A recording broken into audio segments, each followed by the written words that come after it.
Sebuah desa, hiduplah seorang perempuan tua bernama Mbok Yem.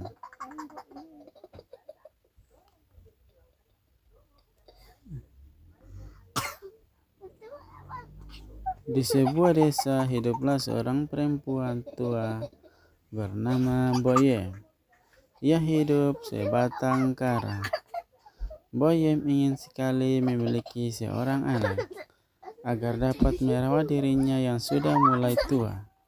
Namun, itu semua mustahil karena ia tidak mempunyai suami.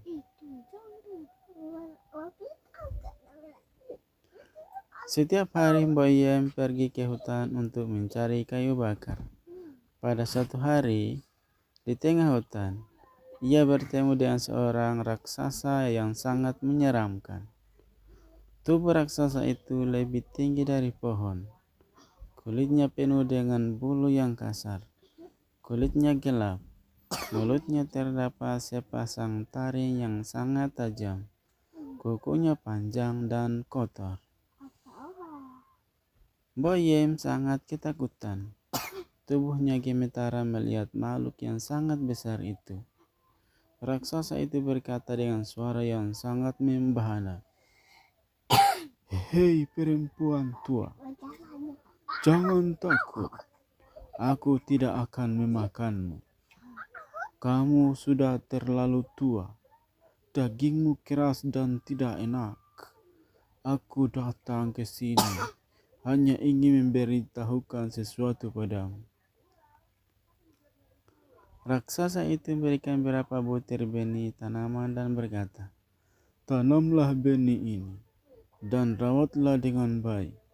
Kau akan mendapatkan semua yang kau inginkan selama ini. Tapi ingat, kau tidak boleh menikmatinya seorang diri. Kau harus memberikannya kepadaku juga sebagai tanda terima kasih." Mbok Yem hanya mengangguk. Ia langsung pulang ke rumahnya. Setiba Mbok Yem di rumah, sesuai dengan petunjuk si raksasa itu, ditanamlah benih tersebut. Ajaibnya, keesokan harinya, benih tanaman itu telah tumbuh menjadi tanaman mentimun. Buah-buahnya besar-besar. Jika terkena sinar matahari, warnanya bersinar seperti emas.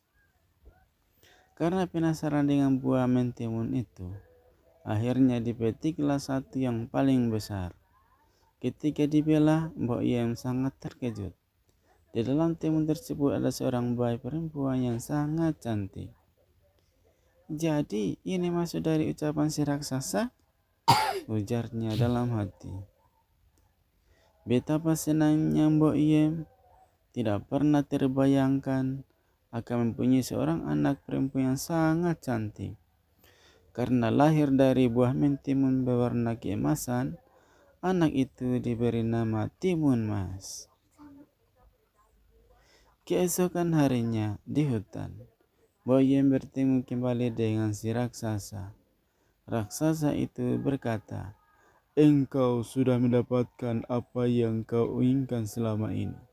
Sesuai dengan janjimu, engkau harus membaginya denganku." Mbok Yem bingung. Ia bertanya, "Bagaimana mungkin bayi perempuan ini bisa dibagi?" "Tidak usah bingung perempuan tua. Kau boleh memilikinya sampai usia 17 tahun.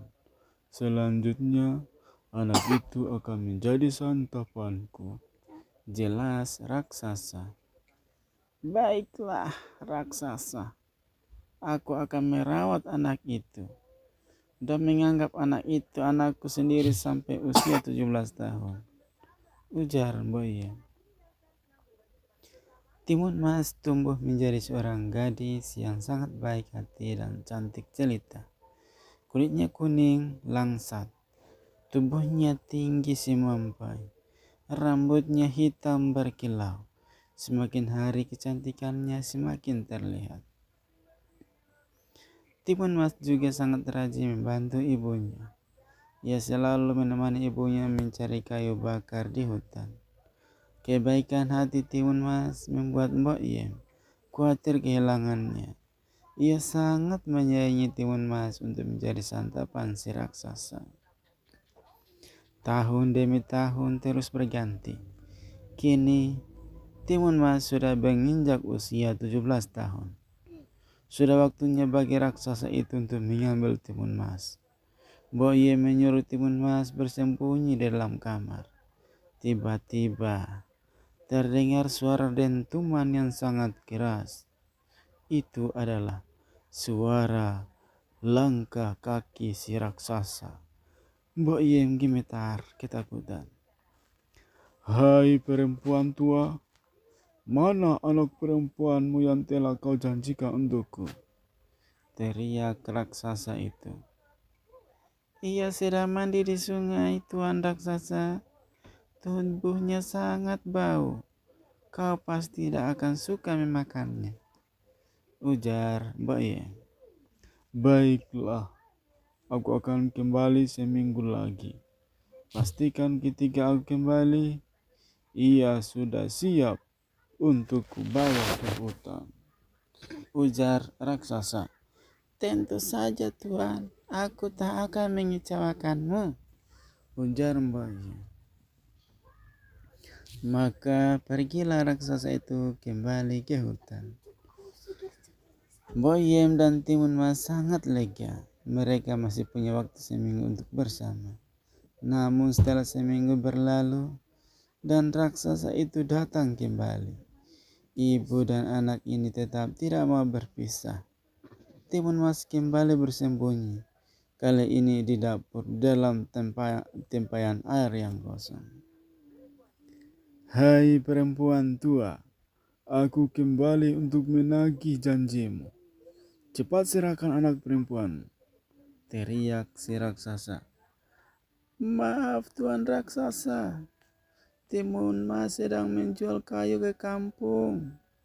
Bila saja engkau datang lebih pagi, engkau pasti bertemu dengan dia," ujar Mbok Yem. Dengan setengah marah raksasa itu berteriak, "Baiklah, ku beri waktu 1 minggu lagi. Jika anakmu tidak kau serahkan kepadaku, akan kuhancurkan rumahmu." Mbok Yem semakin ketakutan dan bingung dengan ancaman si raksasa. Ia sungguh tidak rela anak perempuan yang sangat cantik menjadi santapan si raksasa yang kejam itu. Melihat keadaan ibunya, Timun Mas berkata, "Ibu, janganlah bersedih.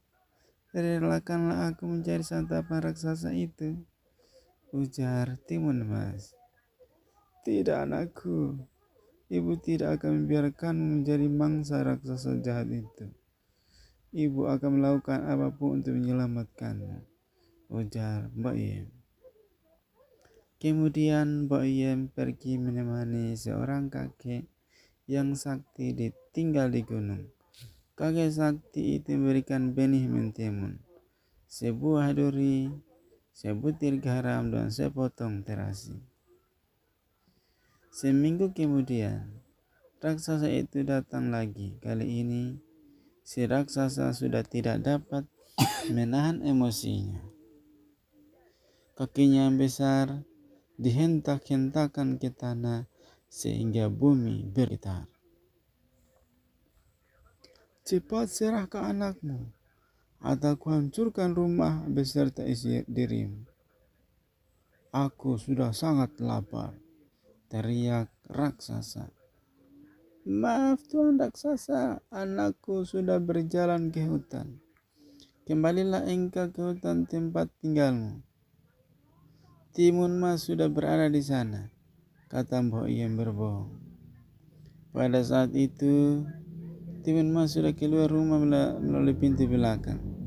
Ia membawa sebuah benda yang diberikan oleh kakek sakti dari gunung itu. Ketika akan kembali ke hutan, si raksasa melihat Timun Mas berlari dari belakang rumah. Dikejarnya Timun Mas. Meskipun panik, Timun Mas masih mengingat perintah ibunya untuk melempar sebutir benih mentimun. Benih mentimun itu langsung berubah menjadi lading mentimun dengan buah yang besar-besar. Karena kelaparan, si raksasa memakan mentimun-mentimun ladang itu. Setelah kenyang, ia kembali mengejar Timun Mas. Meski perutnya yang kekenyangan membuat jalannya menjadi lambat, raksasa itu tetap bisa mengejar Timun Mas karena langkah kakinya yang panjang. Ketika si raksasa sudah dekat, Timun Mas melempari sebuah duri. Duri itu berubah menjadi sebuah hutan bambu. Hutan bambu itu memperlambat jalan raksasa itu. Tubuhnya menjadi penuh luka karena tertusuk batang bambu. Namun, raksasa itu tidak menyerah. Ia tetap mengejar mangsanya. Kali ini, Timun Mas melemparkan sebutir garam. Garam itu berubah menjadi sebuah lautan yang sangat luas. Raksasa itu harus berenang untuk mengejar Timun Mas. Ia berhasil, tetapi tubuhnya sudah sangat lelah. Raksasa itu terus mengejar Timun Mas meskipun sudah kelelahan. Timun Mas melempar sepotong terasi. Kali ini, terasi tersebut berubah menjadi lumpur hisap. Raksasa itu berteriak meminta tolong ketika tubuhnya terhisap lumpur. Tubuh raksasa yang besar tidak mampu melawan hisapan lumpur karena kelelahan. Ia pun tewas terhisap lumpur. Maka tamatlah riwayat raksasa jahat itu. Setelah bebas dari raksasa jahat itu, kehidupan Timun Mas dan Mbok Ye membaik. Timun Mas bertemu dengan seorang pangeran dari negeri seberang. Pangeran itu jatuh cinta kepadanya meskipun menikah. Mereka pun menikah. Timun Mas dan Mbok Ye yang diboyong oleh pangeran itu ke istana. Mereka hidup bahagia selamanya.